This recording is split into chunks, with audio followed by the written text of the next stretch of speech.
Hello everyone and welcome to Disaster Management in Context. Today we're going to be talking about Chile. My name is Judith Cuadra and I will take you into a trip to learn about Chile's relationship with disaster and the challenges and lessons that they have learned that significantly contribute to the disaster management system they apply today. So let's not lose time and visit Chile. Chile is located in South America, in a very narrow straight piece of land that is at the very end of the continent. The capital city is called Santiago de Chile. As you can see in the map on the left, is in the very center of the very long country. Chile shares a border with three countries: Argentina to a very large extent, Bolivia and Peru. It also has a coast with the Pacific Ocean. Chile is one of the longest countries in the world.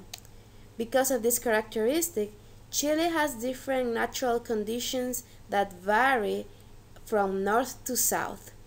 You can see in the pictures that they have beautiful beaches in the Pacific Ocean side. They also have a big share of the Cordillera of the Andes in the north, and you can even find snow in the south, like that's in northern countries. So the country enjoys a very big variety of weather conditions, which can be a blessing but also can be trouble.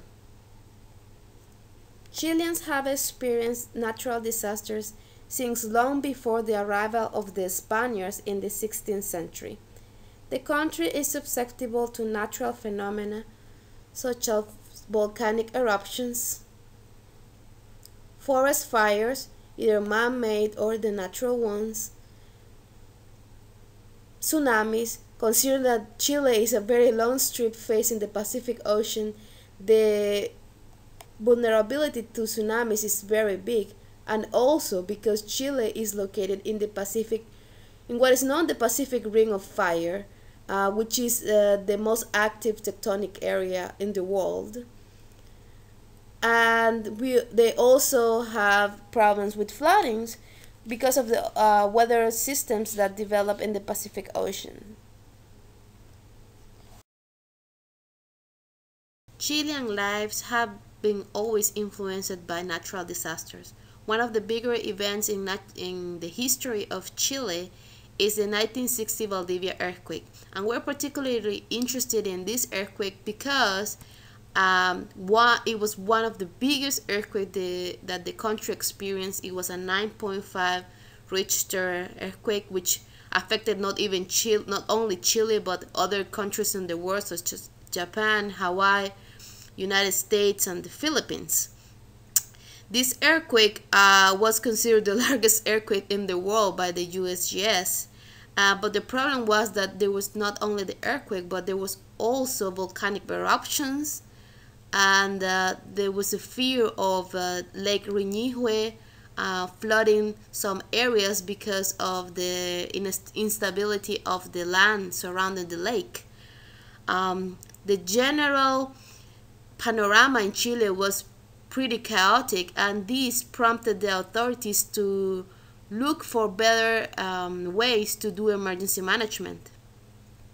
At the time, the Ministry of the Interior, which is one of the central ministries of the government of Chile, created an emergency committee to deal with this multiple disaster. This committee is the first attempt to do disaster management in the country. However, the disaster management became stable and had a name until 1974, which is 14 years after the earthquake, and established a real office that was called the Office for National Emergencies, called ONEMI, and this is the first attempt of a formal disaster management organization in the country.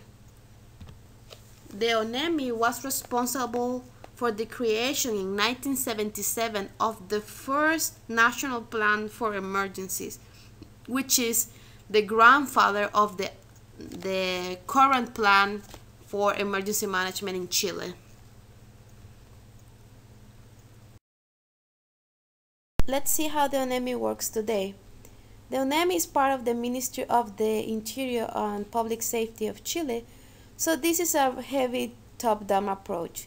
In case of emergency, the president is the head of the operations, and any choices and any decision making is done from the top to the bottom. Of course, there's a flow of information, as you can see, coming from the municipalities, transmitted to the provincial government, then to the regional intendants, and then to the ministry, and finally to the president, who makes the decision. This same approach is done for prevention activities and for mitigation activities too. So as you can see, there's very weak horizontal communications between ministries and between entities, and it's very highly vertical. Of course, also the ONEMI uses the support from international cooperation agencies like the Red Cross and some NGOs supporting the Chilean communities in case of emergencies. As you can see also, they make use of the armed forces, especially for the response operations and distribution of aid. Because of this top-down approach, the ONEMI has been criticized severely, especially after the 2010 earthquake in the region of Biobío. You can see that in that time it was great destruction, but it also showed that the ONEMI was very weak in their communications.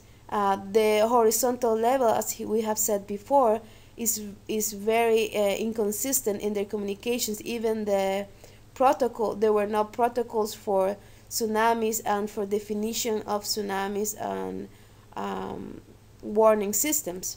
There was also no defined protocol for evacuation. There was disjointed information about when to evacuate and where to evacuate. So the public had to decide by themselves, which in some cases resulted in death. There was no uniformity, and the people talking in the media, there were different reports from different entities, causing confusion in the public.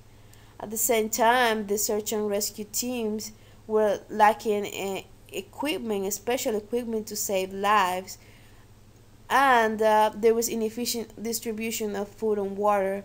The clip on the right side of your screen shows a video of the President Bachelet at the time of the emergency. This video was very controversial in Chile until now because it showed the general chaos in the ONEMI and the confusion between the people who was supposed to be taking decisions to save lives.